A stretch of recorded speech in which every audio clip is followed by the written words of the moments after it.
สวัสดีค่ะวันนี้เราจะมาทำเครื่องดื่มดีท็อกซ์ลำไส้กันนะคะ ก็จะทำอุปกรณ์ของเราก็จะมีนี่เนาะแก้วใบใหญ่ แล้วก็จะมีโยเกิร์ตนะคะโยเกิร์ตแบบรสจืดเลยโยเกิร์ต1 ถ้วย แล้วก็นมค่ะนมก็รสจืดเหมือนกัน แล้วก็น้ำผึ้งนะคะแล้วก็จะมีชาเขียวค่ะชาเขียวนี่ถ้าใครมีชาแบบเป็นผงก็ใช้ชาผงชงเอาก็ได้แต่นี่เราไม่มีเราก็เลยใช้แบบเป็นใบแล้วก็ไปเขาเรียกอะไรอะเอาไปชงเหมือนเขาชงชาเขียวอะนึกไม่ออกแล้วก็น้ำมะนาวนะคะมะนาวก็ถ้าลูกใหญ่ก็ใช้ลูกเดียวพอแต่นี่ของเราเล็กเนาะเราใช้เป็น2 ลูกค่ะแล้วเดี๋ยวเราจะมาดูวิธีชงกันก่อนอื่นเลยก็คือโยเกิร์ตนะคะแกะโยเกิร์ตออกมาก่อนเลอะมือเลย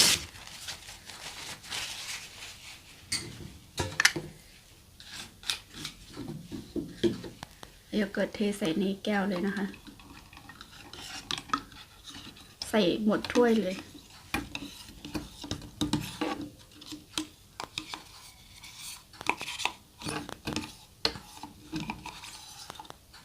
สูตรนี้รู้สึกแบบว่าดื่มแล้วได้ผลดีมากเลยนะคะสำหรับคนที่อยากดีท็อกซ์ลำไส้หรือว่าล้างลำไส้นั่นแหละแล้วก็นมจืดค่ะ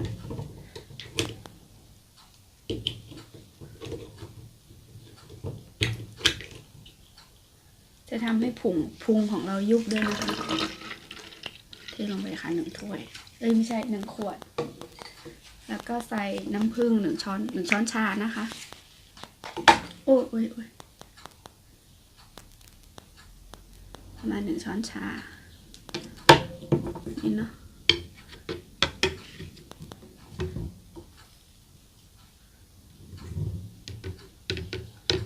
นี่แต่ละนี่น้ำผึ้งเราใส่ในถ้วยนี่ก็ได้ชาเขียวก็ได้เนาะเพราะว่ามันจะได้ละลายเพราะมันร้อน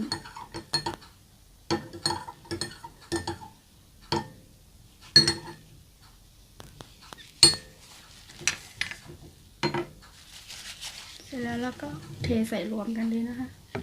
ชาเขียวโอ้โห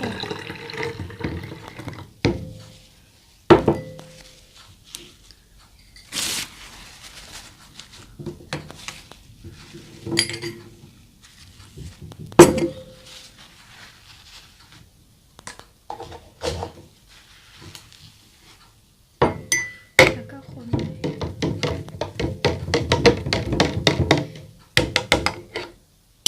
แล้วก็เทมะนาวใส่เลยค่ะวันนี้แก้วเราจะใหญ่หน่อยก็เลยแบบว่าคนไม่ถึงแล้วก็จะปิดฝาแล้วก็ใช้วิธีเขย่าเอาเนาะ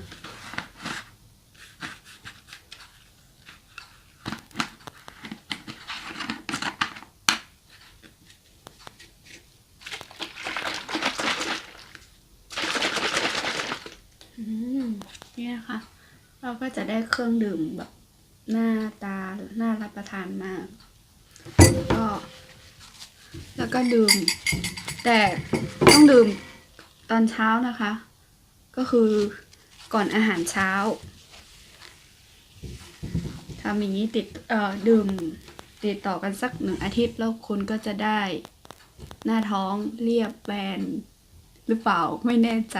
แต่รู้สึกตัวเองทำแล้วเหมือนรู้สึกโล่งอ่ะเหมือนเบามากเลยก็คือดีมากเลยค่ะแล้วก็แบบพอดื่มอันนี้เสร็จแล้วก็ดื่มน้ำตาลสัก1 แก้วอะไรเงี้ยก็คือจะดีต่อร่างกายของเรานะคะก็ลองทำดูกันเนาะว่าจะได้ผลหรือเปล่าหรือยังไงก็ลองทำนะคะแต่ว่าส่วนตัวแล้วชอบมากเลยทำแล้วรู้สึกโล่งรู้สึกเบาตัวมากเลยค่ะก็กินได้ประมาณสัก2 อาทิตย์แล้วได้แล้วนะคะเนี่ยชาเขียวกับนมโยเกิร์ตมะนาวนี่นะคะโอเคค่ะวันนี้ก็พอแค่นี้เนาะแล้วก็ได้สูตรได้อะไรอะเครื่องดื่มล้างลำไส้เดี๋ยวเราก็จะไปทานกันนะคะค่ะ